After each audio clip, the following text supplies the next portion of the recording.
Olá, pessoal. Aqui é Felipe Pires, professor da disciplina de Ética e Legislação do curso Ciência e Tecnologia, e essa é a aula sobre a ética à luz do Código do Consumidor.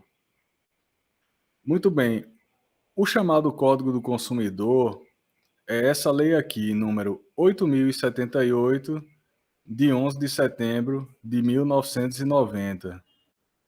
Segundo o próprio Código do Consumidor, esta lei dispõe sobre a proteção do consumidor e dá outras providências. Em suma, ela regulamenta as relações de consumo através do olhar do consumidor. Ou seja, a intenção dessa lei é dar a proteção necessária, né, ao consumidor dentro das relações de consumo. Esta lei tem 6 títulos.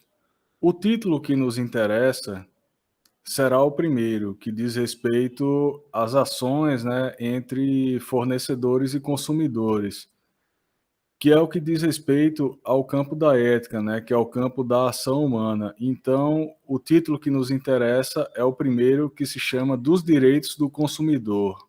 Então, para o Código de Defesa do Consumidor, quem é o consumidor? Consumidor, segundo aqui o artigo 2º, é toda pessoa física ou jurídica. Isso é importante frisar, né? O consumidor não precisa ser só uma pessoa física, né? Pode ser uma pessoa jurídica também, né? Que adquire ou utiliza produto ou serviço, ou seja, não se restringe a produto, né? Pode ser serviço também, como destinatário final.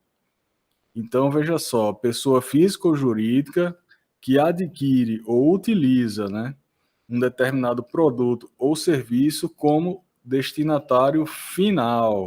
E aqui no parágrafo único, né, ele faz a equiparação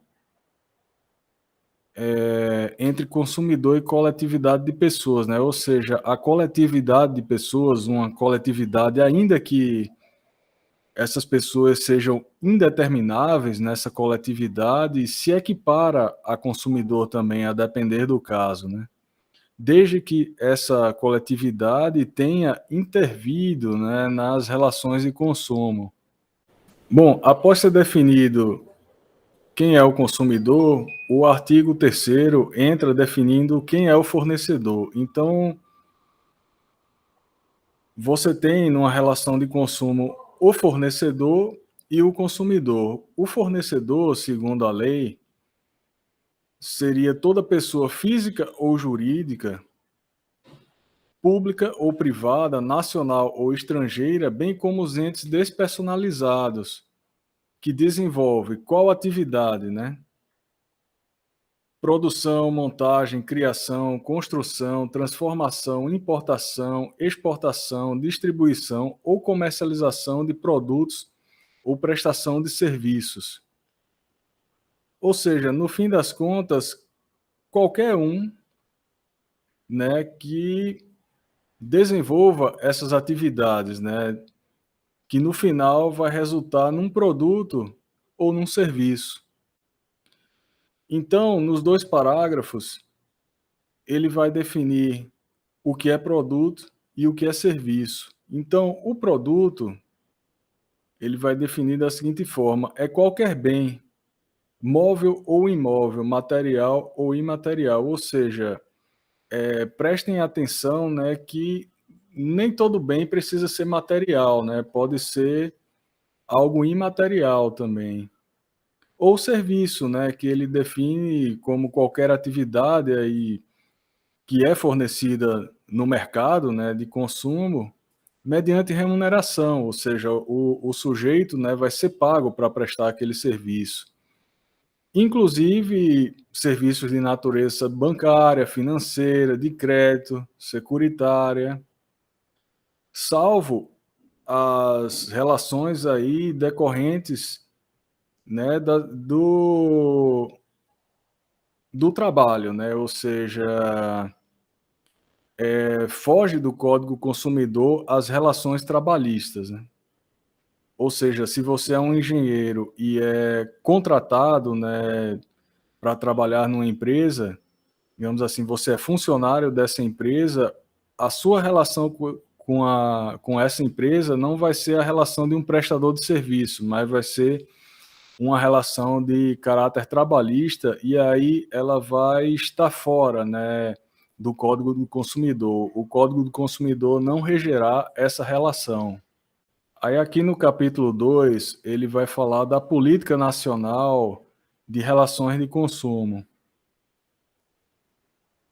que tem por objetivo, né, aqui no artigo 4º, atender às necessidades dos consumidores, o respeito à sua dignidade, à saúde e segurança e etc, né. O que é interessante aqui a gente observar nessa relação de consumo que fala aqui nesse artigo 4º, né, é o reconhecimento da vulnerabilidade aqui, ó, o inciso 1º, o reconhecimento da vulnerabilidade do consumidor no mercado, né. Ou seja, o consumidor, quando entra aí nesse mercado de consumo, vai, digamos, adquirir um produto ou serviço, né, ele não está no mesmo patamar de forças, né, e de poder do que o fornecedor, né. O fornecedor, ele tem muitos mais meios, digamos assim,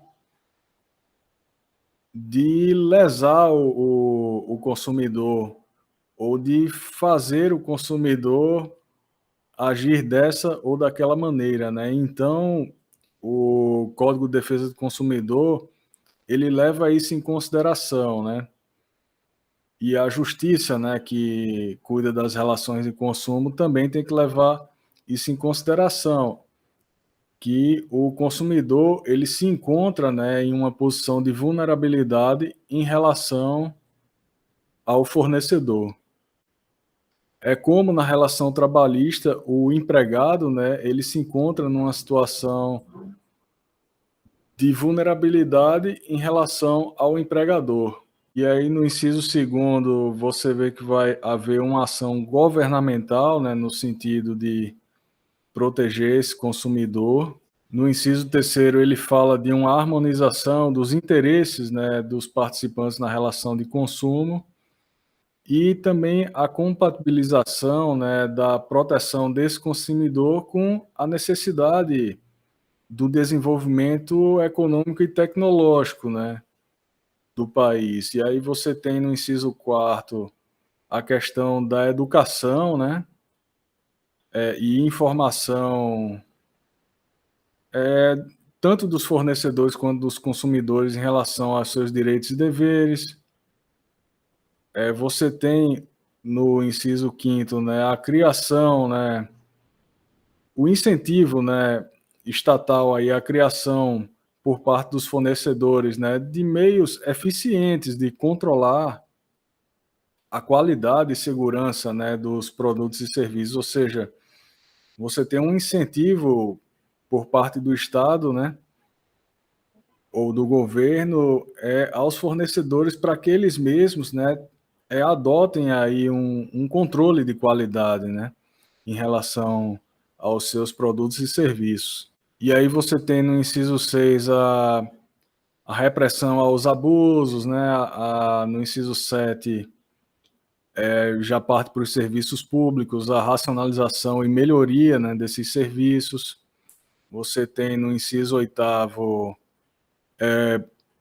o estudo constante, né, das modificações que o mercado sofre, entre outras coisas.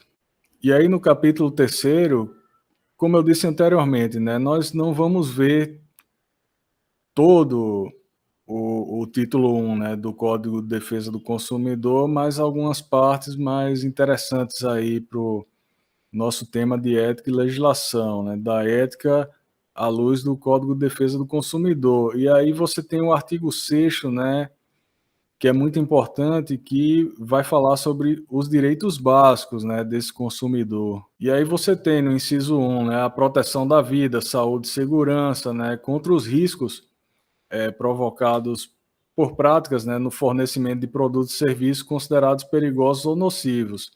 Antigamente, né, era muito comum você ter empresas, né, que simplesmente vendiam, né, produtos ou serviços perigosos, né, nocivos à saúde, à segurança das pessoas, né. Exatamente porque não havia fiscalização em relação a isso, né. E aí você tem no inciso 2 a educação e divulgação, né, sobre o consumo adequado dos produtos e serviços, né, assegurados a liberdade de escolha e a igualdade nas contratações, ou seja, também é um direito do consumidor aí, né, que ele seja informado, né, sobre como consumir adequadamente esses produtos e serviços, né. Assegurado a ele a liberdade de escolha e a igualdade nas contratações. E aí outro direito do consumidor é ele ter a informação, ser informado de forma clara, né, sobre os diferentes produtos e serviços, né, com especificação, né, correta da quantidade, do quanto ele está consumindo, né, das características dos produtos ou serviços, composição, qualidade, né, tributos incidentes e bem sobre os riscos, né, que aquele produto ou serviço apresenta para ele, né. E aí você tem o inciso sexto aí, né, é a proteção desse consumidor contra a publicidade enganosa e abusiva, né. Você tem a proteção também contra os métodos comerciais coercitivos ou desleais, bem como contra práticas e cláusulas abusivas, né, ou impostas no fornecimento de produtos e serviços. E aí no inciso 5º, né, você vê que é direito do consumidor ter modificada, né, as cláusulas contratuais que estabeleçam para ele prestações desproporcionais ou, que pelo menos haja a revisão, né, desse contrato em razão de fatos supervenientes, ou seja, fatos que venham a acontecer depois, né, que o contrato é assinado e que torne a prestação desse contrato excessivamente onerosa, né. E aí outro direito no inciso 6, né, a efetiva prevenção e reparação de danos patrimoniais e morais, individuais, coletivos e difusos. No inciso 7 a gente vê que, também é direito do consumidor, né, ter acessos aos órgãos judiciários e administrativos, né, com vistas, né, à prevenção, à reparação dos danos, né, patrimoniais e morais, individuais, coletivos, difusos, né, que venham a acontecer, assegurada a proteção jurídica, administrativa e técnica aos necessitados, ou seja, a pessoa que não tem condições de pagar, né, para entrar nesses processos, né, ele meio que tem assegurado aí pelo governo, né, essa assessoria, né, jurídica. E aí você tem no inciso 8º a facilitação da defesa dos direitos do consumidor, né, inclusive com a inversão do ônus da prova, ou seja, o que é a inversão do ônus da prova? É quando inverte quem tem que provar, né. No caso, em vez do consumidor ter que provar que determinado produto ou serviço é danoso, né, a empresa deve provar que não é, né, ou seja, você tem uma inversão de quem tem o dever de provar determinada coisa, né. E aí, essa inversão do ônus da prova é, claro, pela posição de vulnerabilidade do consumidor, vem a seu favor, né. No processo civil, quando a critério do juiz for verossímil a alegação ou quando ele for hipossuficiente, segundo as regras ordinárias de experiências. Ou seja, se a alegação que o consumidor faz, ela é verossímil, o juiz percebe que, olha, aí tem uma grande possibilidade, né, do dano ter sido ocorrido por determinado produto e tal, por um defeito no produto, por exemplo, né. Então, o juiz ele pode inverter o ônus da prova, né? Ou seja, a empresa que tem que provar. Ou então o consumidor foi hipossuficiente, né? Ou seja, ele não tiver dinheiro, por exemplo, para pagar uma perícia, ou seja lá o que seja necessário, né, para que ele prove, né, a sua alegação. Então, o juiz ele pode inverter o ônus da prova. E aí outro direito do consumidor é que os serviços públicos, né, em geral, sejam prestados, né, de forma adequada e eficaz. E aí você tem aqui no inciso 13, por exemplo, a informação, né, acerca dos preços dos produtos por unidade de medida, tal como por quilo, por litro, por metro, né, ou por outra unidade. Isso é um direito do consumidor, né? É que ele tenha a informação de se aquele preço, né, corresponde a qual unidade de medida. E aqui no parágrafo único, né, ele diz basicamente que todas as informações relativas a um produto, né, por exemplo, que vier numa embalagem, devem também ser acessíveis às pessoas com deficiência, observado o que está disposto em regulamento. Então, aqui no artigo 7º, parágrafo único, né, tem uma parte importante que diz que quando o autor da ofensa, né, foi mais de um, todos os autores respondem solidariamente, né, pela reparação dos danos, né. O capítulo 4 ele fala da qualidade de produtos e serviços, da prevenção e da reparação dos danos.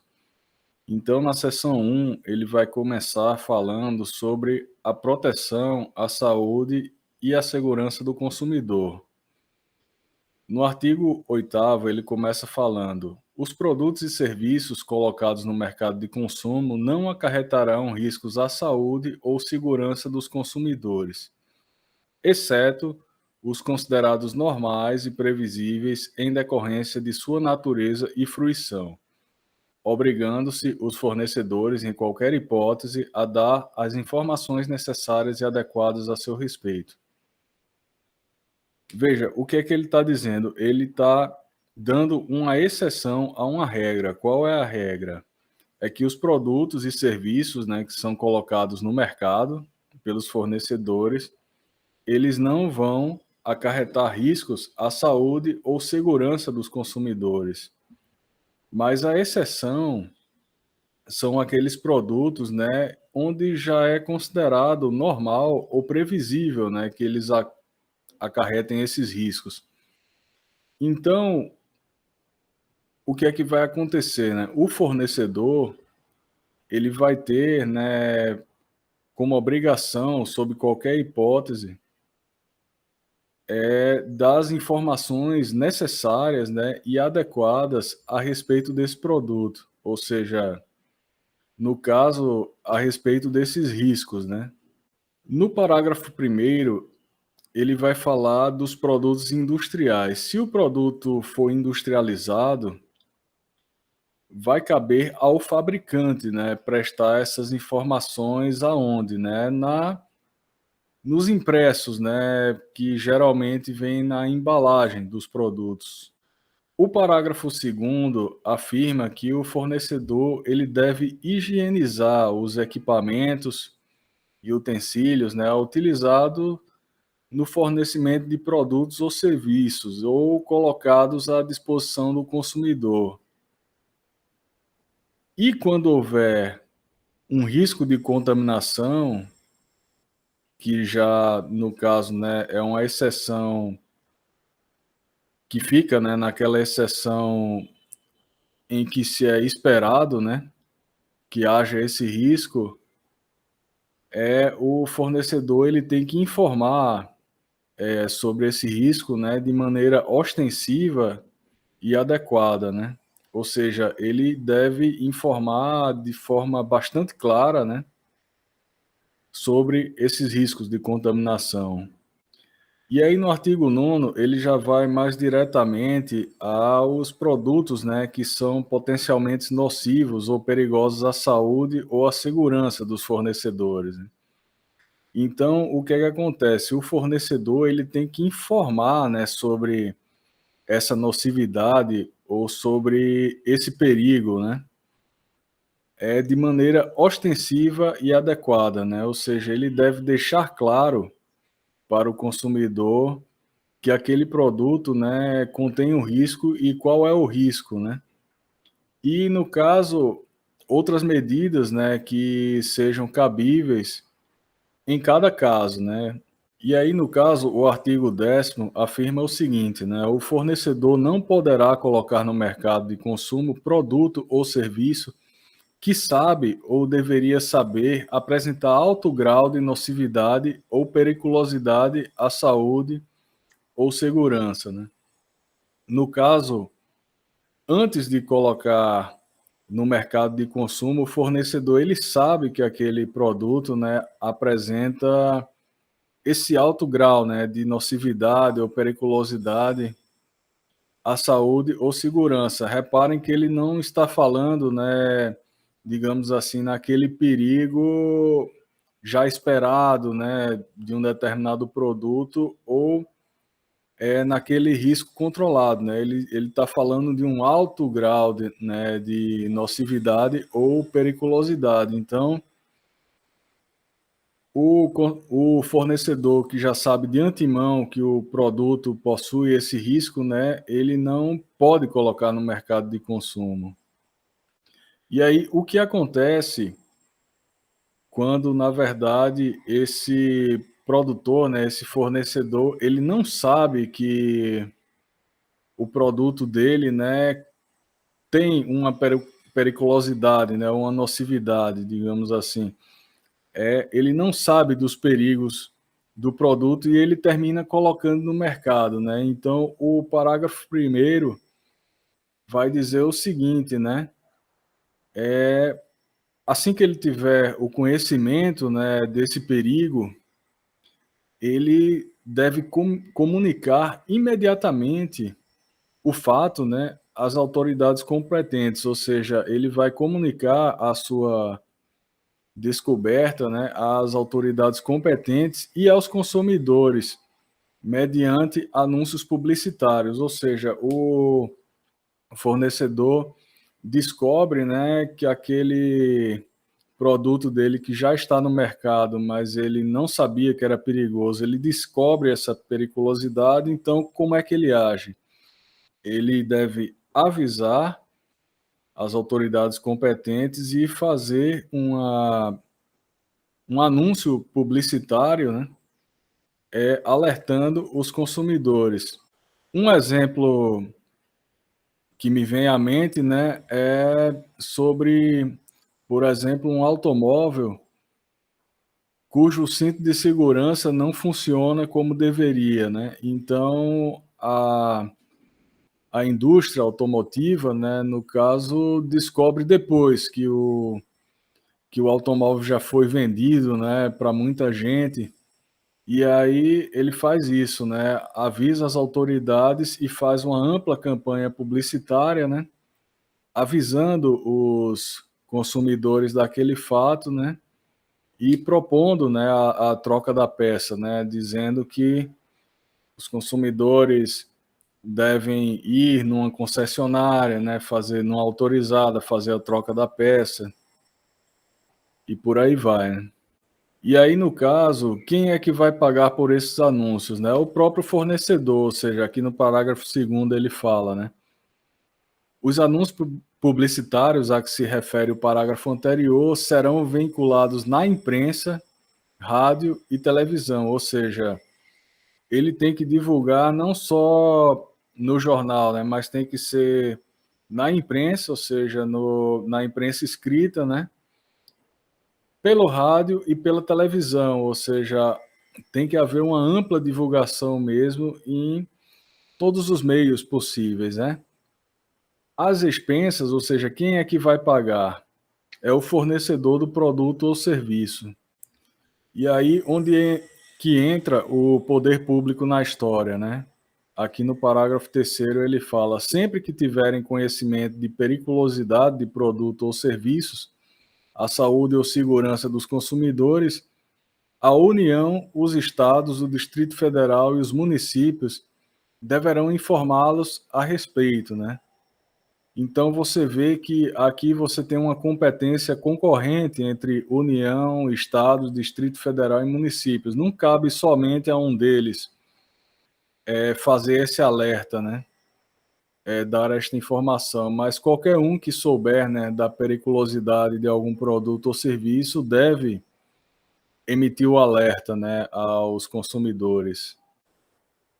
E aqui a gente entra na seção 2, chamada da responsabilidade pelo fato do produto e do serviço.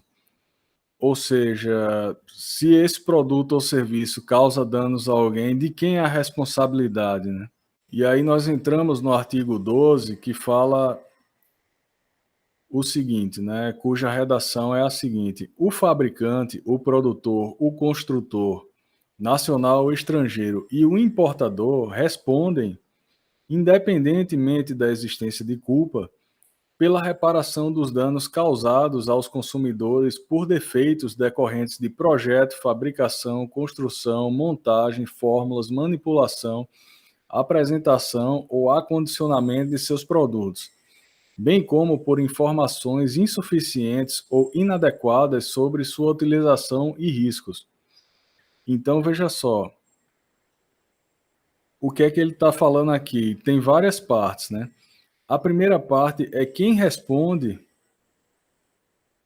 depois ele fala se depende da existência de culpa ou não, e depois ele fala pelo quê que esses agentes respondem, né? Então, quem vai responder?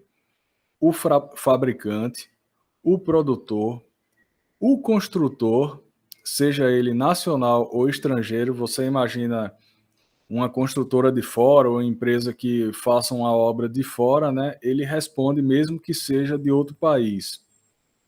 Ele está fazendo, no caso, no território nacional, né? E o importador responde pelo produto que ele importou. E aí vem a segunda parte. Independentemente da existência de culpa, ou seja, mesmo que esse fornecedor ele não tenha culpa do dano que o produto causou, né? Ele responde, né? Ele é responsável por aquele dano. E aí, como é que ele vai responder?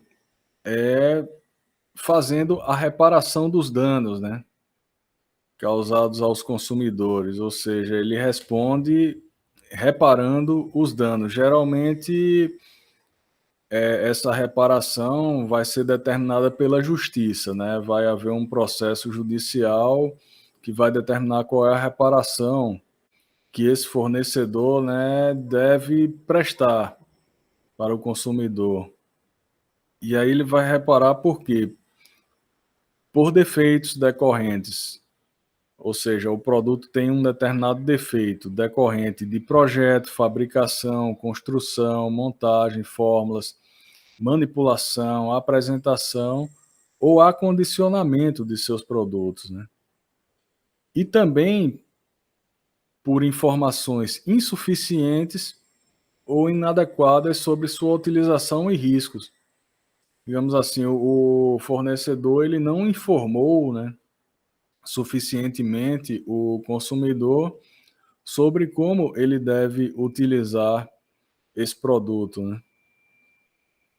E sobre os riscos que a utilização desse produto acarreta para o consumidor. E aí no parágrafo primeiro ele vai explicitar quando é que o produto é considerado defeituoso, né? Então ele diz: quando não ofereça a segurança que dele legitimamente se espera.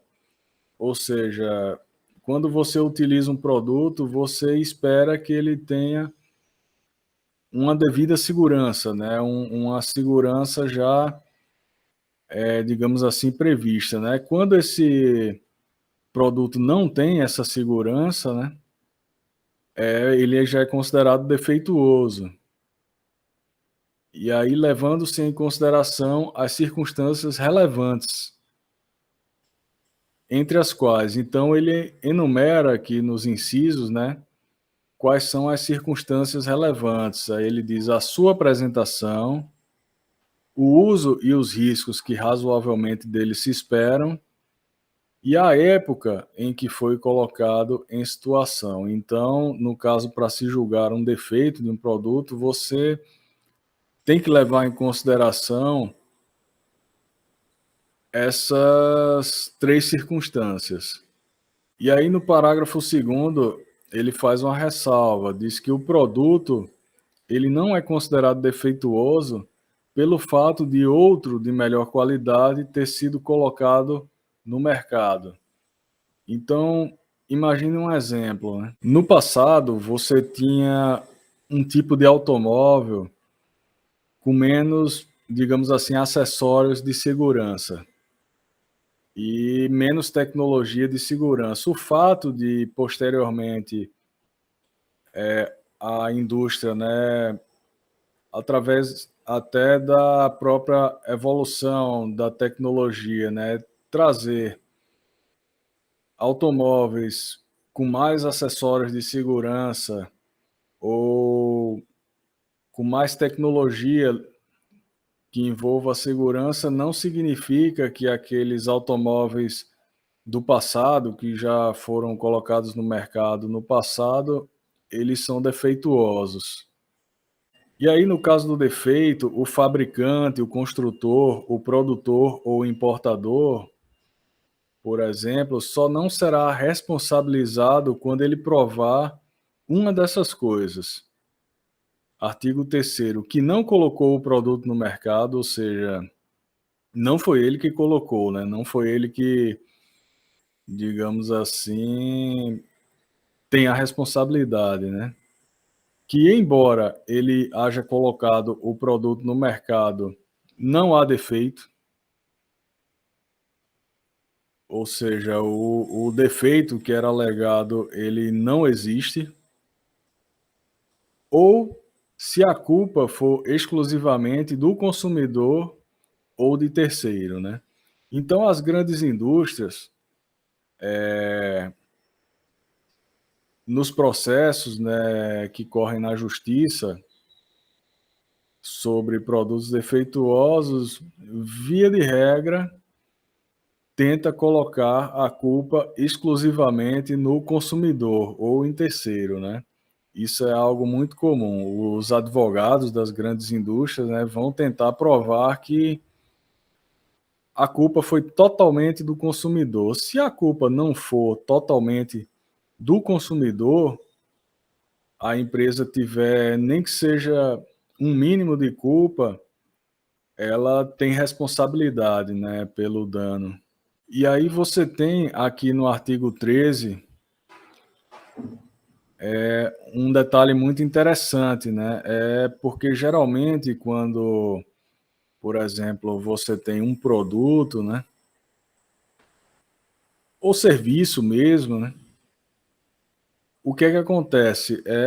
O responsabilizado, né, geralmente será o fabricante, o produtor, né? Agora, existem algumas possibilidades do comerciante, ou seja, aquele que só está comercializando o produto, ele ser responsabilizado também, né? E aí o artigo 13 fala, né? O comerciante é igualmente responsável, nos termos do artigo anterior, quando, né? Primeiro inciso, o fabricante, construtor, produtor ou importador não puderem ser identificados, ou seja, o comerciante vendeu um produto, no caso, né, ou até um serviço mesmo, mas no caso se aplica mais a produtos, né, que ele não sabe quem fabricou, né, ele não sabe quem fez o produto, então ele responde, né, no lugar do produtor, que seria digamos assim, o responsável natural, quem vai responder é o comerciante, né? Alguém tem que responder pelo dano causado ao consumidor. E aí, no segundo inciso, é quando o produto for fornecido sem identificação clara do seu fabricante, produtor, construtor, importador, ou seja, o comerciante, ele vende, né, no caso, revende aquele produto sem identificar quem foi que o produziu, né? Ou, no caso, construiu, quem foi que importou, né? Ou seja, não se pode, ele não consegue identificar o fabricante. Você imagina o seguinte, né? O comerciante vende um determinado produto, né, sem embalagem, sem nenhuma identificação, então ele responde por isso, né? E o terceiro caso, que é muito comum, é ele não conservar adequadamente os produtos perecíveis, ou seja, ele revende produtos perecíveis, né? Mas ele não faz a conservação adequada, né? Então aquilo ali vai causar, pelo próprio perecimento do produto, vai causar um dano ao consumidor, né? E aí a responsabilidade é exclusivamente do comerciante, né? Que ele não armazenou, né? Não conservou adequadamente o produto. E aí vem o parágrafo único que afirma: aquele que efetivar o pagamento ao prejudicado poderá exercer o direito de regresso contra os demais responsáveis, segundo sua participação na causação do evento danoso. Então você imagina um caso onde, pelo dano causado aos consumidores, você tem diversos responsáveis. Ou seja, é uma culpa aí concorrente, né? Você tem uma responsabilidade concorrente.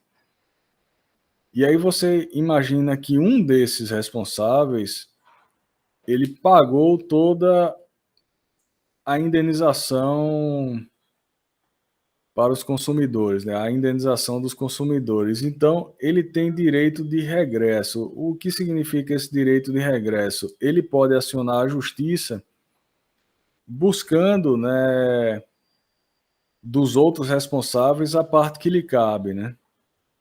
No caso, veja só, ele pagou sozinho, né, quando ele deveria ter pago junto com os outros. Então, se ele pagou sozinho, ele tem direito a entrar na justiça para buscar o valor que é devido pelos outros, né, para ser ressarcido, no caso. E aí, no artigo 14, esse artigo vai ser mais específico em relação ao fornecedor de serviços. Os artigos anteriores, eles foram mais específicos em relação aos produtos, né? Agora a gente entra numa parte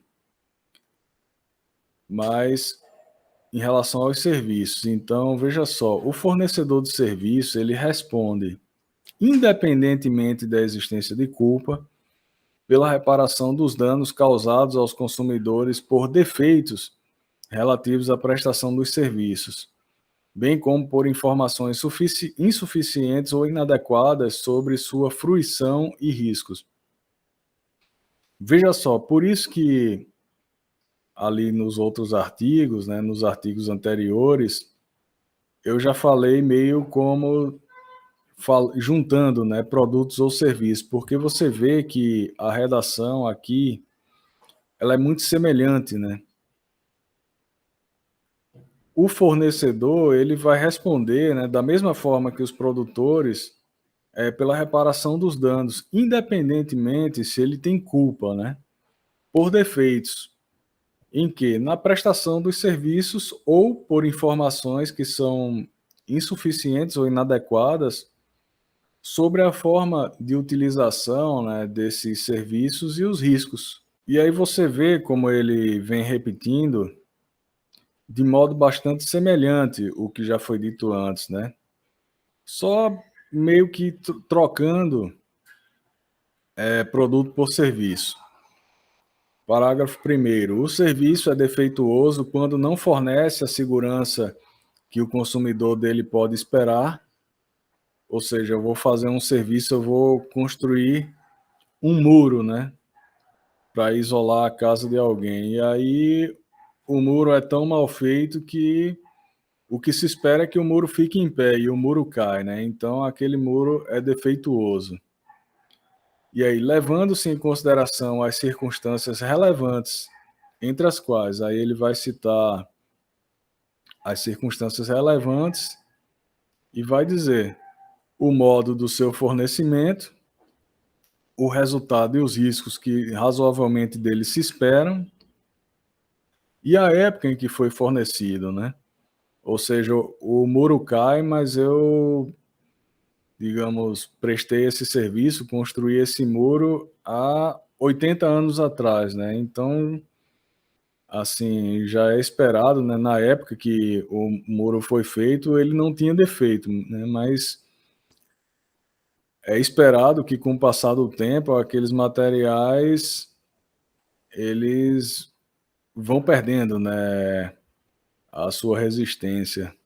E aí você vê como é semelhante, né, no parágrafo 2º ele fala: "O serviço não é considerado defeituoso pela adoção de novas técnicas". Ou seja, descobriu-se, né, novas técnicas para se prestar um serviço, né, que meio que tornaram obsoletas as técnicas do passado, né, e mais, aquele serviço que foi prestado no passado não pode ser considerado defeituoso por isso, né. E aí no parágrafo 3º ele fala, né, ou seja, são as excludentes aí da culpabilidade aí do fornecedor do serviço. Ele fala: "O fornecedor de serviço só não será responsabilizado quando provar: 1, que tendo prestado o serviço o defeito inexiste, ou 2, a culpa exclusiva do consumidor ou de terceiro". Então, nesse caso, só tem aqui em relação aos serviços, só tem 2 incisos, né, só tem 2 casos que vão excluir essa culpa aí do fornecedor, que é não ter defeito, né, no serviço, ou a culpa foi exclusiva do consumidor ou de terceiro, né. E aí no parágrafo 4º ele fala sobre a responsabilidade pessoal dos profissionais liberais. Então veja só, o que são os profissionais liberais, né, é a pessoa física, no caso, que é um profissional. Você imagina, por exemplo, a gente está falando em engenharia, você imagina o engenheiro, né. O engenheiro trabalha para uma determinada empresa e aí o prédio da empresa que a empresa construiu cai, né. Então, no caso, a empresa ela já vai responder independentemente de culpa. Agora, o engenheiro, ele só vai ser responsabilizado pessoalmente após, né, a verificação da sua culpa, né. Será comprovado se ou não o engenheiro teve culpa naquele caso. Se ele teve culpa, ele é responsabilizado, né. E aí no artigo 17 tem uma informação muito importante que diz assim, ó: "Para os efeitos dessa seção, ou seja, para ser ressarcido por um dano, equiparam-se aos consumidores todas as vítimas do evento". Ou seja, as pessoas que sofreram dano não precisam ter adquirido, né, aquele produto, mas se aquele produto causou um dano para eles, a lei, né, vai enxergar eles como se fossem consumidores. Você imagina, digamos, um prédio que cai, né, sofrem os danos tanto as pessoas que compraram os apartamentos, digamos, os proprietários, né, dos apartamentos, quanto, por exemplo, as casas que foram danificadas, ou seja, os imóveis foram danificados em volta, ou se alguém sofreu alguma lesão por estar passando na rua também, todas essas pessoas serão equiparadas, né, a consumidores, na visão da lei, né, para essa lei. E aqui na seção 3 ele vai falar sobre a responsabilidade, agora dessa vez por vício, né, do produto e do serviço. Ele começa falando sobre produtos, né? Ele vai dizer que os fornecedores de produtos de consumo duráveis ou não duráveis respondem solidariamente pelos vícios de qualidade ou quantidade que os tornem impróprios ou inadequados ao consumo, a que se destinam ou lhes diminuam o valor, assim como por aqueles decorrentes da disparidade, com a indicação constantes, né, do recipiente, da embalagem, rotulagem ou mensagem publicitária, respeitadas as variações decorrentes de sua natureza, podendo o consumidor exigir a substituição das partes viciadas, né? O que é que acontece? É um pouco diferente do defeito, né? Porque o defeito, ele meio que inutiliza, né, aquele produto. Agora o vício, ele diz relação, né, que nem fala aqui, a qualidade ou quantidade, que termina tornando, né, esse produto impróprio, né, ou inadequado ao consumo, ou diminui o valor do produto, né. Então, veja só, o vício, ele não vai necessariamente inutilizar o produto. Então, o que é que o consumidor vai fazer, né? Ele pode pedir a substituição das partes viciadas do produto. E aí a lei vai dizer uma série de regramentos, né, sobre como proceder em relação aos vícios de um determinado produto.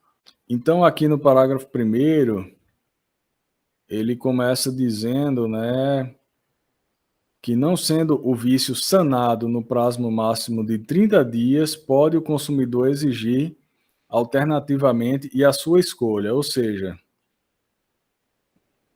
o produto tem um vício, né? O consumidor, se não tiver aquilo sanado, prestem atenção no prazo, em 30 dias, o consumidor pode exigir uma dessas três coisas, né?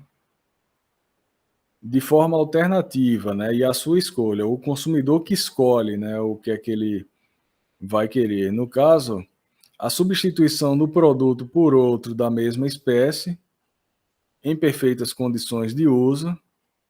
2. A restituição imediata da quantia paga, monetariamente atualizada, ou seja, tem que levar em conta a inflação, sem prejuízo de eventuais perdas e danos, ou seja, o consumidor ele pode ter sofrido uma perda ou dano, né, pelo vício do produto.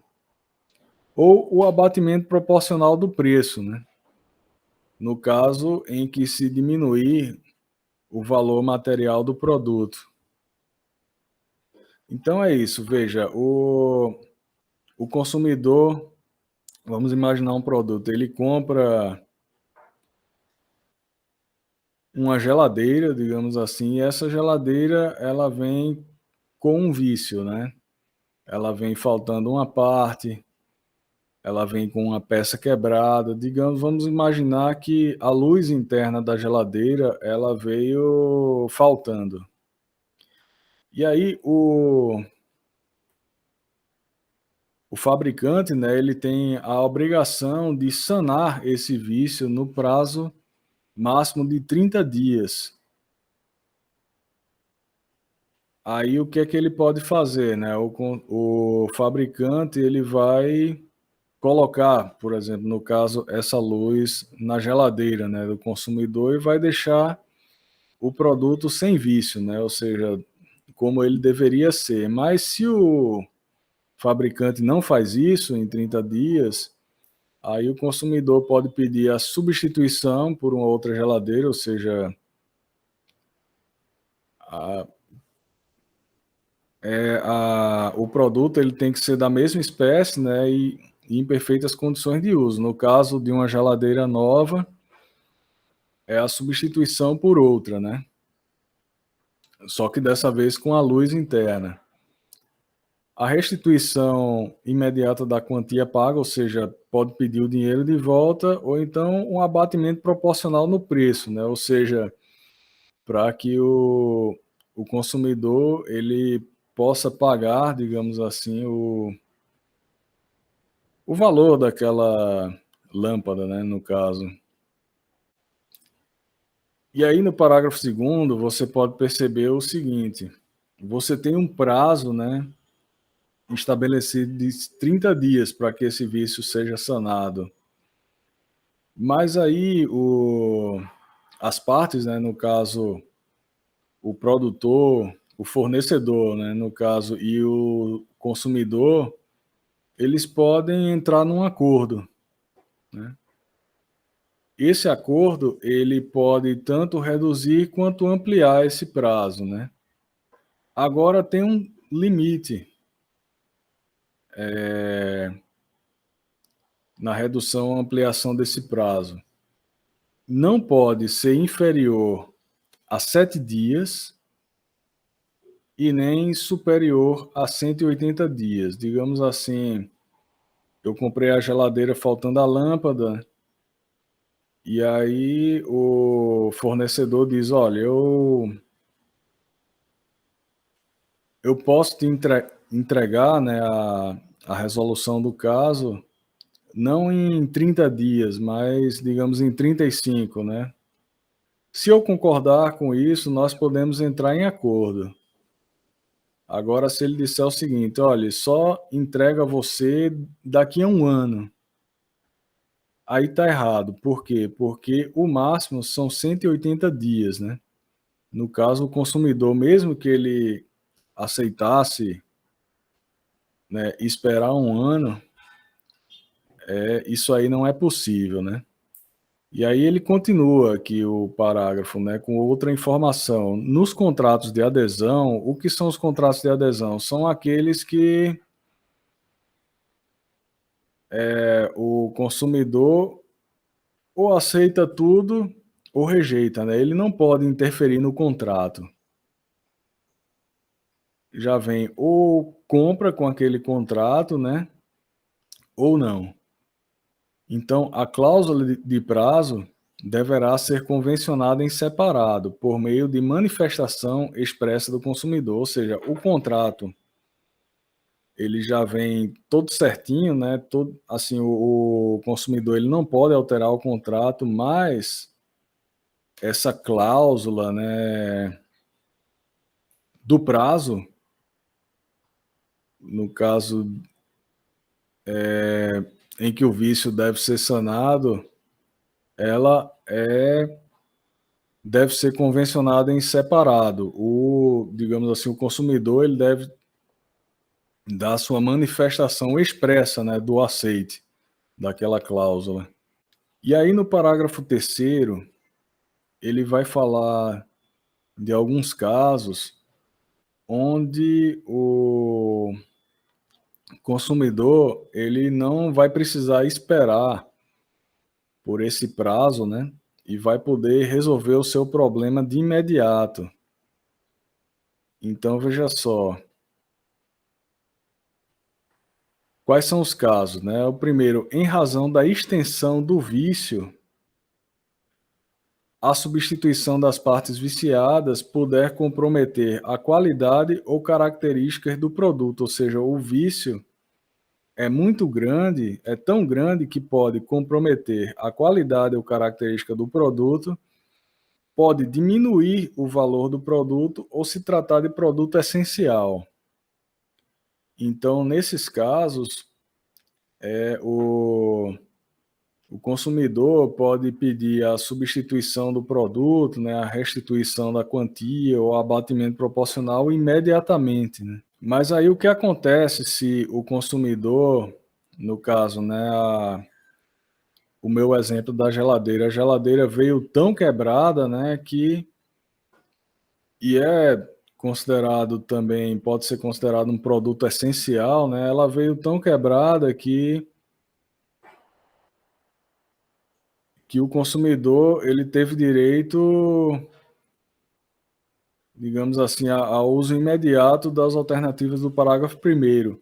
E aí ele escolheu o inciso 1, ou seja, ele escolheu a substituição dessa geladeira. Só que o fornecedor, no momento, não tem a geladeira, né? Do mesmo modelo, da mesma marca que o consumidor comprou. Então, não sendo possível essa substituição, poderá haver a substituição por outro, né? De espécie, marca ou modelo diversos, né? Mediante a complementação ou restituição de eventual diferença de preço. Ou seja, se a geladeira for mais cara, né? O consumidor ele paga aquele complemento ou vice-versa, né? No caso, ele recebe a diferença. E aí, sem prejuízo do disposto, né, nos incisos 2 e 3 do parágrafo 1º desse artigo, ele pode mudar de ideia, não, então eu vou querer a restituição da quantia, né, em vez de trocar a geladeira por uma de outra marca, e por aí vai, né. E aí no parágrafo 5 ele vai falar sobre os produtos in natura, né. Então você compra determinados produtos, eles não vêm com embalagem, com identificação, né, do fornecedor, nada disso, eles são comprados in natura. Então quem vai ser responsável perante o consumidor? Vai ser o fornecedor imediato, exceto quando for identificado claramente o produtor do produto, né. E aí no parágrafo 6º, ele vai dizer quais são os produtos que são impróprios para o uso e consumo, né, da população. Então, inciso 1º, produtos cujos prazos de validade estão vencidos, né. Ele não pode ser vendido, ele é impróprio para uso, para consumo. Produtos deteriorados, alterados, né, adulterados, avaliados, falsificados, corrompidos, fraudados, nocivos ao vida ou à saúde, perigosos, ou ainda aqueles em desacordo com as normas regulamentares de fabricação, distribuição ou apresentação. Então, esses também são impróprios, né? Os produtos que, por algum motivo qualquer, eles se mostrem, né, inadequados ao fim para o qual se destinam, né? Então, digamos assim que eu comprei uma comida, né, e o fim de uma comida é comer, né? É se alimentar. Então, por algum motivo, aquela comida ela se revela inadequada, né, para comer, por exemplo. Mesmo que não seja uma questão de prazo de validade, né. Então, digamos assim, que se estragou mesmo dentro do prazo. Então ele é impróprio ao uso ao consumo, né. E aí no artigo 19, basicamente, ele diz que os fornecedores, né, eles respondem solidariamente pelos vícios de quantidade, ou seja, ele está falando só pro,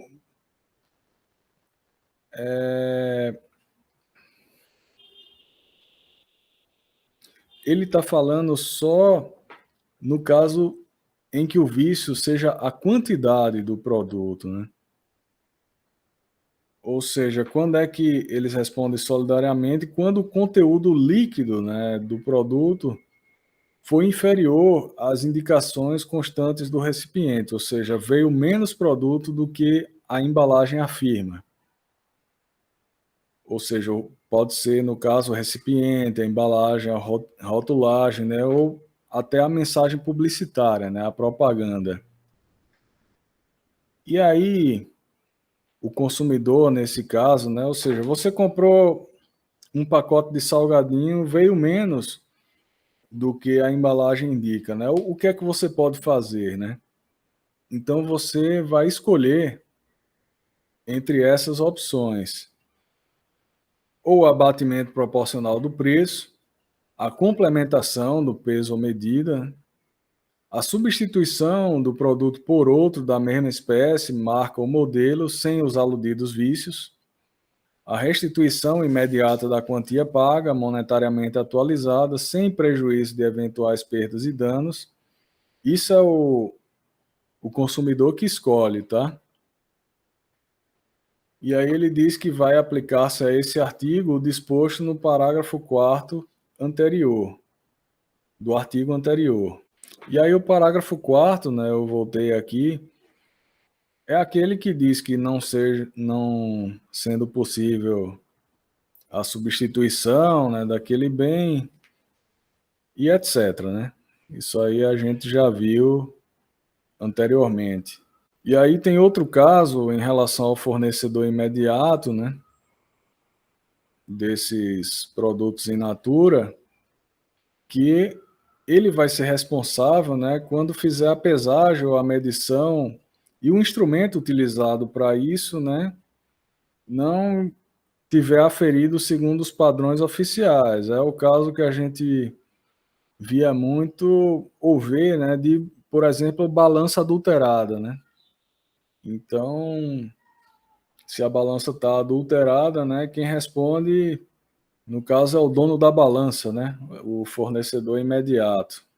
O artigo 20, ele vai falar especificamente sobre o fornecedor de serviços e sobre os vícios de qualidade, ou seja, fornecedor de serviços oferece um serviço com vício de qualidade, né?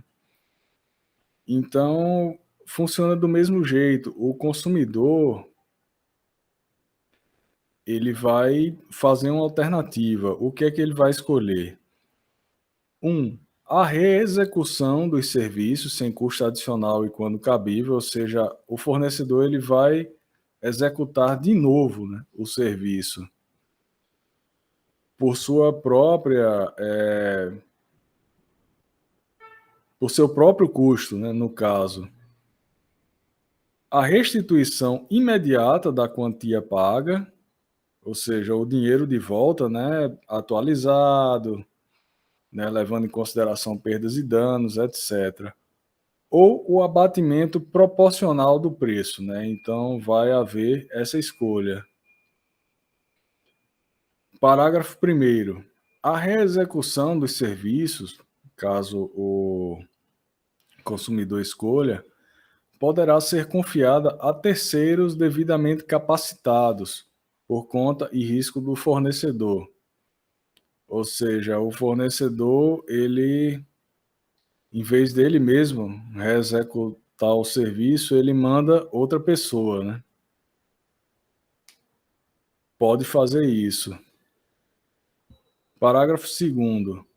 São impróprios os serviços que se mostrem inadequados para os fins que razoavelmente deles se esperam, bem como aqueles que não atendam às normas regulamentares de prestabilidade. Ou seja, quais são os serviços impróprios, né? Os que são inadequados para seus fins, que razoavelmente, né, a pessoa razoável ali, né, com suas capacidades mentais aí normais, né, vai esperar da finalidade do serviço, né?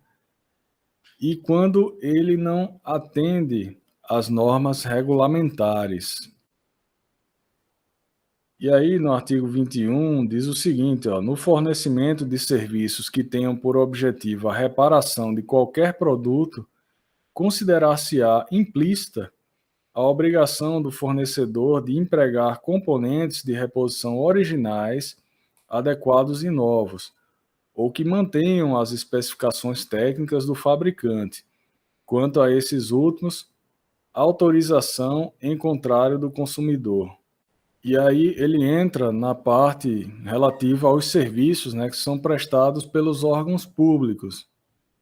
Então, o que é que ele vai dizer? Os órgãos públicos, né, seja eles por si mesmos, né, por suas empresas, concessionárias, permissionárias, ou qualquer outra forma, né, são obrigados a oferecer serviços adequados, eficientes, seguros e, quanto aos essenciais, contínuos, ou seja, os serviços essenciais que o poder público oferece, eles não podem parar, tem que ser contínuo. E aí o parágrafo único continua: nos casos de descumprimento total ou parcial das obrigações referidas neste artigo, serão as pessoas jurídicas compelidas a cumpri-las e reparar os danos causados, na forma prevista neste Código. Artigo 23. A ignorância do fornecedor sobre os vícios de qualidade por inadequação dos produtos e serviços não o exime de responsabilidade. Veja, o fornecedor ele oferece um produto, coloca um produto no mercado, mas ele não conhece os vícios daquele produto. Só que essa ignorância dele não o exime de responsabilidade. Artigo 24. A garantia legal de adequação do produto ou serviço independe de termo expresso, vedada a exoneração contratual do fornecedor, ou seja, o produto ele tem uma garantia legal, mesmo que não esteja expressamente, né, colocado num termo. Vedada a exoneração contratual do fornecedor. O fornecedor ele não pode colocar em contrato, né, digamos assim, se eximir, né, de dar essa garantia legal, né, mesmo que ele coloque em contrato. E aí no artigo 25 ele diz que é proibida, né, é vedada a estipulação contratual de cláusula que impossibilite, exonere ou atenue a obrigação de indenizar prevista nesta e nas seções anteriores, ou seja, o fornecedor ele não pode colocar em contrato uma cláusula que o desobrigue, né, a dar as indenizações que são estabelecidas nessa lei. Primeiro, havendo mais de um responsável pela causação do dano, todos responderão solidariamente pela reparação prevista nesta e nas seções anteriores. Então, havendo, né, comprovando-se responsabilidade de mais de um agente aí, né, todos vão responder solidariamente, né? Parágrafo 2º. Sendo o dano causado por componente ou peça incorporada ao produto ou serviço, são responsáveis solidários seu fabricante, construtor ou importador e o que realizou a incorporação. Ou seja, todo mundo que participou ali, né, relativo ao dano que é causado por essa peça, é responsável. E aí você tem a seção 4, que vai falar da decadência e da prescrição. A decadência e a prescrição diz respeito a um prazo que o consumidor tem para reclamar dos problemas relativos àquilo que ele consome, sejam eles produtos ou serviços. Então, no artigo 26, quando os vícios, né, forem aparentes ou de fácil constatação, o consumidor ele tem o prazo de 30 dias quando se trata, né, de fornecimento de serviço ou de produtos não duráveis, ou seja, quando a coisa não é durável, você tem 30 dias para reclamar, e quando forem serviços e produtos duráveis, esse prazo triplica, vai para 90 dias. E quando é que inicia a contagem do prazo, né? Veja só, parágrafo 1º. Inicia-se a contagem do prazo decadencial a partir da entrega efetiva do produto ou do término da execução dos serviços. Ou seja, esse prazo começa a contar assim que o consumidor recebe o produto, digamos que ele comprou, ou a pessoa, né, que está prestando o serviço para ele diz assim: olha, terminei o serviço. Aí começa a contar o prazo. E aí no parágrafo 2º vai falar sobre os obstáculos à decadência, ou seja, o que é que isso significa? Quando o prazo ele para de contar, né?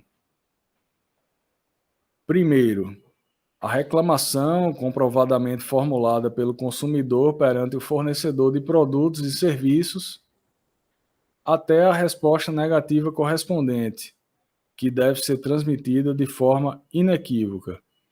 Ou seja, dentro dos 30 ou 90 dias, o consumidor ele fez a reclamação para o fornecedor e ele pode comprovar essa reclamação, né? Ou então ele comprova, né, que o fornecedor deu uma resposta negativa. Então, a partir desse momento, está interrompido, né, o prazo de decadência. Ou, no inciso 3, a instauração de inquérito civil até o seu encerramento, ou seja, fica suspensa aí a contagem do prazo desde o momento que o consumidor instaura um inquérito civil até quando esse inquérito ele tem seu encerramento. Parágrafo 3º. Mas e quando o consumidor ele não sabe, né, que tem um vício ali naquele produto? Aí é o que se chama o vício oculto, né?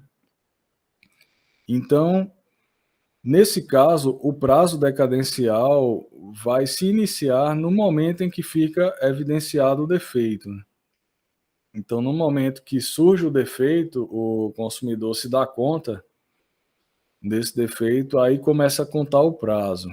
Aí no artigo 27 ele fala o seguinte: prescreve em 5 anos a pretensão à reparação pelos danos causados por fato do produto ou do serviço previsto na seção 2 deste capítulo, iniciando-se a contagem do prazo a partir do conhecimento do dano e da sua autoria. Ou seja, o que é que ele está dizendo aqui em relação a esse prazo? É quando o produto ele de fato causou um dano ao consumidor, né? Então, ele não está só viciado, não está só com defeito, mas de fato ele causou um dano ao consumidor. Então, nesse caso, o prazo, né, decadencial, ele é de 5 anos.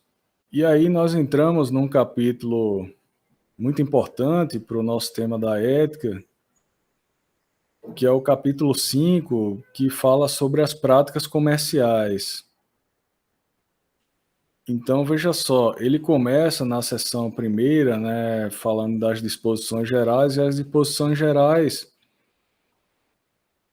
se resumem aí ao artigo 29, que vai dizer que equipara-se, né, aos consumidores todas as pessoas determináveis ou não expostas às práticas nele previstas. Ou seja, todo mundo que estiver exposto às práticas, né, que vão ser descritas nesse capítulo, qualquer pessoa, seja ela determinável ou não, vai se equiparar aos consumidores, vai ser considerada consumidor para essa lei, né? E aqui na seção 2 ele começa a falar da oferta, né, de produtos e serviços. Isso aqui é muito importante porque ele começa a falar sobre a própria relação, né, comunicativa, digamos assim, entre os fornecedores e os consumidores, né? Então ele começa no artigo 30 falando o seguinte: toda informação ou publicidade suficientemente precisa, veiculada por qualquer forma ou meio de comunicação com relação a produtos e serviços oferecidos ou apresentados, obriga o fornecedor que a fizer veicular ou dela se utilizar e integra o contrato que vier a ser celebrado. Ou seja, se o sujeito, que é um fornecedor, ele passa uma informação ou faz uma publicidade que é vinculada por um meio de comunicação, isso aí passa a integrar qualquer contrato que vier a ser celebrado, né? Ou seja, ele está obrigado a cumprir o que ele prometeu, né? O artigo 31 fala o seguinte: a oferta e apresentação de produtos ou serviços devem assegurar informações corretas, claras, precisas, ostensivas e em língua portuguesa sobre suas características, qualidades, quantidade, composição, preço, garantia, prazos de validade e origem, entre outros dados, bem como sobre os riscos que apresentam à saúde e segurança dos consumidores. Ou seja, no produto, na oferta que o fornecedor faz de um determinado produto ou serviço, né, tem que ter todas as informações, sendo essas corretas, claras, precisas, né, ostensivas, sobre as características, qualidade, né, quantidades e etc. Né? Ou seja, todas as informações para que o consumidor ele conheça, né, o produto ou serviço. E aí no parágrafo único ele diz: as informações de que trata este artigo nos produtos refrigerados oferecidos ao consumidor serão gravadas de forma indelével, né? Artigo 32. Os fabricantes e importadores deverão assegurar a oferta de componentes e peças de reposição enquanto não cessar a fabricação ou importação do produto. Imagine, né, você tem uma empresa que fabrica um carro, ou então uma importadora que importa um determinado carro, e aí o consumidor compra aquele carro e não encontra as peças de reposição, né? Não, o fabricante ou importador, ele deve assegurar que o consumidor ele vai encontrar aquelas peças de reposição enquanto ele estiver importando ou fabricando aquele produto. E quando ele parar, ali no parágrafo único, quando ele parar de produzir ou importar esse produto, ele deve manter a oferta dessas peças de reposição por um período razoável de tempo, né? Aí na forma da lei. E aí no artigo 33 ele fala alguns casos, né, sobre a oferta ou venda por telefone ou reembolso postal. Então, nesse caso, o mais comum é a tentativa de venda por telefone, né? Deve constar o nome do fabricante e endereço na embalagem, publicidade e em todos os impressos utilizados na transação comercial. E aí tem um parágrafo único. É proibida a publicidade de bens e serviços por telefone quando a chamada for onerosa ao consumidor que a origina. Ou seja, eu tento vender um determinado produto ou serviço, né, por telefone, e aí a pessoa que atende o telefone já está pagando pela chamada, né? Então isso aí é totalmente proibido, né? E no artigo 34 ele fala que o fornecedor de produto ou serviço é solidariamente responsável pelos atos de seus prepostos ou representantes autônomos. Ou seja, mesmo que o representante ele seja autônomo, ele representa, né, aquele fornecedor. Então, existe uma responsabilidade solidária aí no caso. E aí no artigo 35 ele fala: se o fornecedor de produtos ou serviços recusar cumprimento à oferta, apresentação ou publicidade, o consumidor poderá alternativamente e à sua livre escolha fazer uma dessas opções. Ou seja, o sujeito fez uma oferta, fez uma apresentação do produto, uma publicidade, digamos assim que um supermercado ele colocou um produto por um determinado preço. E aí quando o consumidor ele vai fazer o pagamento no caixa, né? O supermercado ele não quer mais vender por aquele preço. Então, assim, ele tem a obrigação de vender por aquele preço, já que ele fez o anúncio. Mas aí, no caso, o consumidor ele poderá fazer uma escolha, né? Exigir o cumprimento forçado da obrigação nos termos da oferta, a apresentação à publicidade, ou seja, o, o consumidor, né, ele pode exigir que o supermercado venda aquele produto por aquele preço, aceitar um outro produto ou a prestação de um serviço equivalente, no caso, ou rescindir o contrato, com direito à restituição de quantia eventualmente antecipada, monetariamente atualizada e as perdas e danos. Aí, esse terceiro vai mais em relação a quando existe um contrato, né? E por aí vai. E aí chegamos numa outra seção muito importante para o nosso tema da ética, que diz respeito à publicidade, né? A publicidade no mercado de consumo. E aí no artigo 36, ele diz o seguinte: a publicidade deve ser veiculada de tal forma que o consumidor fácil e imediatamente a identifique como tal. Ou seja, não pode ser uma publicidade velada, né, que não pareça e tal, né? Não, a publicidade ela tem que ser identificada, né, pelo consumidor como publicidade. Não pode ser aquela propaganda escondida, né? Que a gente vê, por exemplo, muito hoje em dia na internet, né? Você pega vídeos do YouTube, você pega influenciadores digitais, coisas do tipo, onde é feita aquela propaganda velada, né? Ele indica um produto, mas na verdade ele está recebendo para indicar, mas ele diz que indica porque gostou, ou seja, o consumidor ele não identifica aquilo ali como uma propaganda, né? Claramente. E aí o parágrafo único fala, né? O fornecedor, na publicidade dos seus produtos ou serviços, manterá em seu poder, para informação dos legítimos interessados, os dados fáticos, técnicos e científicos que dão sustentação à mensagem. Ou seja, ele passa uma mensagem para o consumidor e tudo aquilo que dá sustentação àquela mensagem, né? Aqueles dados factuais, né, técnicos ou científicos, ele deve manter em seu poder, né? Para caso haja uma necessidade de comprovação e etc.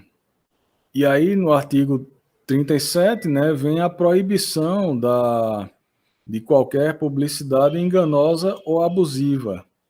Aí no parágrafo primeiro ele vai dizer o que é uma propaganda enganosa, né? Vai dar uma definição de propaganda enganosa. Ou seja, o que é ser enganoso, né? Então vem qualquer modalidade de informação ou comunicação de caráter publicitário, inteira ou parcialmente falsa, ou por qualquer outro modo, mesmo por omissão, capaz de induzir em erro o consumidor a respeito da natureza, características, qualidade, quantidade, propriedades, origem, preço e qualquer outros dados sobre produtos e serviços. E quando é que essa propaganda é abusiva? Dentre outras, né? A publicidade discriminatória de qualquer natureza, ou seja, ele fala dentre outras. Aqui ele vai dizer algum exemplo, né? Alguns exemplos para que a gente possa ter uma ideia do que seria uma propaganda abusiva. Então, veja, discriminatória, que incite a violência, explore o medo ou a superstição, se aproveite da deficiência de julgamento e experiência da criança, desrespeite os valores ambientais, ou que seja capaz de induzir o consumidor a se comportar de forma prejudicial ou perigosa à sua própria saúde ou segurança. Isso aqui são exemplos, né? Dentre outras formas de de publicidade abusiva. Então, aí, na nossa sociedade, né, nos nossos dias, o que não falta é publicidade abusiva, né? E aí, o que seria uma publicidade por omissão, enganosa por omissão? É quando deixa de informar sobre algum dado essencial do produto ou serviço, né? E aí vem a questão do ônus da prova. Quem deve provar a veracidade e correção, né, da informação ou da comunicação publicitária? Quem patrocina, né? Ou seja, quem pagou para veicular aquela mensagem deve provar, né? É quem deve provar a veracidade e correção da informação. E aqui na seção 6, intitulada das práticas abusivas, né? Fica claro que esse é um tema muito importante para a nossa temática aí da ética, né? Nas relações de consumo. Então ele começa no artigo 39 aí, né? Dizendo que é proibido ao fornecedor de produtos ou serviços, dentre outras práticas abusivas, e aí ele entra com um monte de incisos, dizendo, né, o que é proibido, né? O que é considerado uma prática abusiva dos fornecedores, né, em relação aos consumidores. No inciso 1, ele fala condicionar o fornecimento de produto ou serviço ao fornecimento de outro produto ou serviço, bem como, sem justa causa, a limites quantitativos, ou seja, a primeira parte fala da tal da venda casada, né? Eu só vendo um determinado produto ou serviço se você comprar um determinado outro produto ou serviço, né? Ou então aquele tipo de venda em que você diz, olha, eu vendo esses dois produtos ou serviços por tal preço, mas você tem que comprar os dois, né? Eu não vendo um só, né? Então é a tal da venda casada, que era muito comum há um tempo atrás, né? E tem sido relativamente bem combatida, né? E a outra coisa é, sem ter uma justa causa, eu estabelecer um limite para que as pessoas comprem, né? Digamos assim, eu vou no supermercado, por exemplo, e quero comprar 6 quilos de arroz, né? Aí o supermercado chega e diz para mim, não, você não pode comprar 6 quilos de arroz, eu só vendo a você até 5 quilos. Só que ele não tem uma causa justa para isso, né? É diferente, por exemplo, vamos dizer assim, está acontecendo uma crise de abastecimento e todo mundo está correndo para o supermercado para fazer compras de emergência, né, para abastecer a sua despensa e etc. Então, existe uma justa causa em estabelecer um limite quantitativo que é para que uma pessoa, né, não compre todo o estoque, digamos assim, e as outras fiquem sem nada, né? Então existe uma justa causa e aí o supermercado, por exemplo, ele pode estabelecer um limite, né, de compra. Agora, sem essa justa causa, não, eu posso ir lá no supermercado e comprar quantas unidades, né, eu quiser do arroz, no caso. Segundo, recusar atendimento às demandas dos consumidores na exata medida de suas disponibilidades de estoque e ainda de conformidade com os usos e costumes. Terceiro, enviar ou entregar ao consumidor, sem solicitação prévia, qualquer produto ou fornecer qualquer serviço. Ou seja, a pessoa nem pediu, né, um determinado produto ou serviço, eu vou lá e entrego, né, mando para ele, sem que ele tenha pedido, né? Eu faço a venda que a pessoa de algo que a pessoa não quis comprar, né? Isso aí parece meio absurdo, mas já foi bastante comum, né? Digamos assim, por exemplo, você tem uma conta no banco, ou você tem uma conta de celular, e aí digamos que o banco ele te imponha, né? Você não pagava por um determinado serviço, e aí ele de repente está passando por uma certa dificuldade financeira, ele inventa um novo serviço e impõe, digamos assim, para todos os seus clientes, né? Isso aí é proibido, né? Quarto, prevalecer-se da fraqueza ou ignorância do consumidor, tendo em vista a sua idade, saúde, conhecimento ou condição social, para impingir-lhes seus produtos ou serviços. Ou seja, você vai se valer, né, de alguma fraqueza, né, ou ignorância para meio que ludibriar ali o consumidor, né? 5. Exigir do consumidor vantagem manifestamente excessiva, ou seja, você exagerar ali, né, na vantagem, né, que você vai tirar do consumidor, né? Por exemplo, um exemplo disso seria um lucro exorbitante, digamos assim, né? Um lucro que é excessivo. Sexto, executar serviços sem a prévia elaboração de orçamento e autorização expressa do consumidor, ressalvadas decorrentes de práticas anteriores entre as partes. Eu levo meu carro para a oficina, por exemplo, né?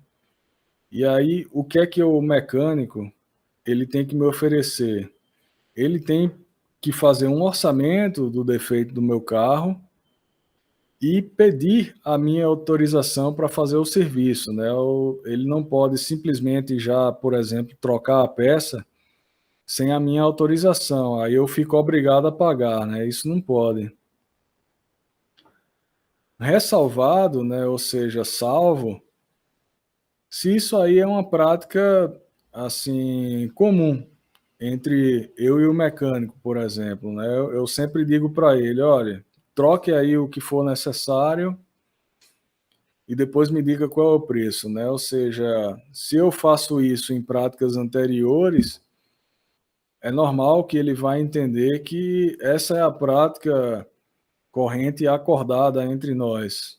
Sétimo, repassar informação depreciativa referente a ato praticado pelo consumidor no exercício dos seus direitos, ou seja, o consumidor no exercício dos seus direitos, ele não pode ser alvo aí de uma mensagem depreciativa, né, por parte do fornecedor.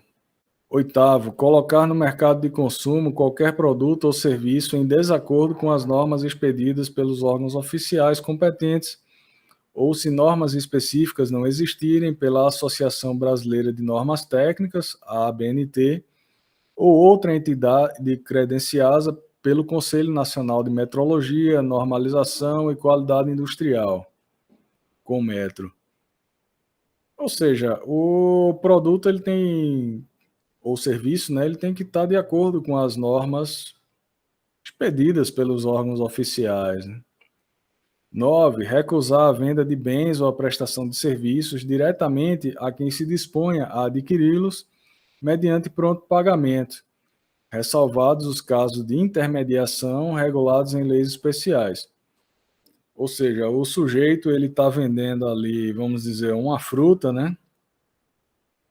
E eu chego com o dinheiro e digo, olha, quero comprar a fruta. Aí ele diz que recusa-se a vender, né? Então, ele não pode fazer isso, né? Ressalvado alguns casos que constam em leis especiais, né? 10. Elevar sem justa causa o preço de produtos ou serviços. Ou seja, sem motivo nenhum a pessoa aumenta o preço, né? Então não, tem que ter uma justa causa. Digamos assim, eu sou um vendedor de frutas e eu vejo que está chegando um homem muito rico, né? e que vem comprar a minha fruta, então na hora que ele está chegando, eu pego e elevo o preço das minhas frutas, né, sem nenhum motivo justo. Isso também é uma prática abusiva. No 13º aqui, né, ele fala em aplicar forma ou índice de reajuste diverso do legal ou contratualmente estabelecido, né? Ou seja, quando você formula um contrato ou por lei, você tem um índice de reajuste, né? Para que o preço do produto ou serviço, né? Isso acontece muito em serviço, acompanhe, né, a subida da inflação. Então, o fornecedor ele aplica, né, um outro reajuste do nada, assim, digamos assim, né? Então isso é vedado também, né? 14. Permitir o ingresso em estabelecimentos comerciais ou de serviços de um número maior de consumidores que o fixado pela autoridade administrativa como máximo. Ou seja, eu tenho um estabelecimento comerciais ou de serviços, né? E existe um número máximo, né, de consumidores para que podem entrar no meu estabelecimento, né? E aí eu vejo que está chegando muita gente, né, e eu permito a entrada de todo mundo, então isso aí também é uma prática abusiva. E aí no parágrafo único tem uma informação interessante, né, que os serviços prestados e os produtos remetidos ou entregues ao consumidor, na hipótese prevista no inciso terceiro, equiparam-se às amostras grátis, inexistindo obrigação de pagamento, ou seja, quais são esses produtos ou serviços desse inciso terceiro? É aquele que você não pediu, né? O consumidor não pediu, não requereu e foi enviado para ele, né? Digamos assim, o fornecedor chega, né? E sem que o consumidor peça, ele faz o serviço, ou então manda algum produto, né? E aí, o que é que acontece, né? Isso aí termina sendo considerado amostra grátis, né? O consumidor ele não tem a obrigação de pagar por isso, né? E aí no artigo 40 ele diz: o fornecedor de serviço será obrigado a entregar ao consumidor orçamento prévio discriminando o valor da mão de obra, dos materiais e equipamentos a serem empregados, as condições de pagamento, bem como as datas de início e término dos serviços. Ou seja, o orçamento que é dado pelo meu mecânico, né? Ele não pode ser algo assim geral, né? Algo, digamos assim, opaco, né? Ele tem que ser bem discriminado. Então, tem que dizer lá qual é o valor da mão de obra que vai ficar para o mecânico, né? Quais são os materiais, os equipamentos, digamos assim, as peças, né, que foram utilizadas, as condições de pagamento, a data, né, do início e término dos serviços, ou seja, quando é que ele vai entregar o meu carro e etc, né? Aí o parágrafo primeiro ele diz: salvo estipulação em contrário, o valor orçado terá validade pelo prazo de 10 dias, contado do seu recebimento pelo consumidor. Ou seja, se o mecânico ele me dá um orçamento e diz: o conserto vai ser R$ 300, e ele não me diz nada em contrário, agora ele diz assim: olha, é R$ 300 por 3 dias, tá? Depois a peça vai aumentar de valor e etc. Esse orçamento, por lei, ele vale por 10 dias. E aí no parágrafo 2º, ele diz o seguinte: uma vez aprovado pelo consumidor, o orçamento obriga os contraentes e somente pode ser alterado mediante livre negociação das partes. Ou seja, se o sujeito ele me dá um orçamento, né, e eu aprovo, ele diz, vai ser R$ 300. E eu pronto, aprovei o orçamento, pode fazer. Esse orçamento ele só pode ser alterado, né, a partir da negociação, né, entre as partes. No parágrafo 3º, o consumidor não responde por qualquer ônus ou acréscimos decorrentes da contratação de serviços de terceiros não previsto no orçamento prévio, Digamos assim, eu levo o carro para o meu mecânico consertar, aí ele recebe, né, faz o orçamento, recebe o carro lá, né, para fazer o serviço e de repente ele decide que vai contratar um outro mecânico, que é um terceiro, no caso, a relação, e ele resolve me cobrar, além da mão de obra dele, a mão de obra desse terceiro mecânico aí, né? Então isso aí também é uma prática abusiva. E aí o artigo 41 fala: no caso de fornecimento de produtos ou de serviços sujeitos ao regime de controle ou de tabelamento de preços, os fornecedores deverão respeitar os limites oficiais, sob pena de, não o fazendo, responderem pela restituição da quantia recebida em excesso, monetariamente atualizada, podendo o consumidor exigir à sua escolha o desfazimento do negócio sem prejuízo de outras sanções cabíveis. Então, esse artigo não é tão importante, né, mas para o nosso tema da ética, mas ele fala sobre aqueles produtos ou serviços, né, sujeitos ao regime de controle ou tabelamento, né? Então, nesse caso, os fornecedores devem respeitar aqueles limites oficiais, né, do controle ou tabelamento, e se não respeitarem, né, eles respondem pela restituição daquela quantia que foi recebida em excesso, ou seja, o sujeito ele vendeu acima da tabela, né, e aí ele responde por aquela quantia, né, que foi vendida acima, né. E aí o consumidor ele pode exigir a sua escolha, né, ou desfazer o negócio, né, ele pode, em vez de receber, digamos assim, aquele extra, né, que ele pagou, ele desfazer o negócio, né.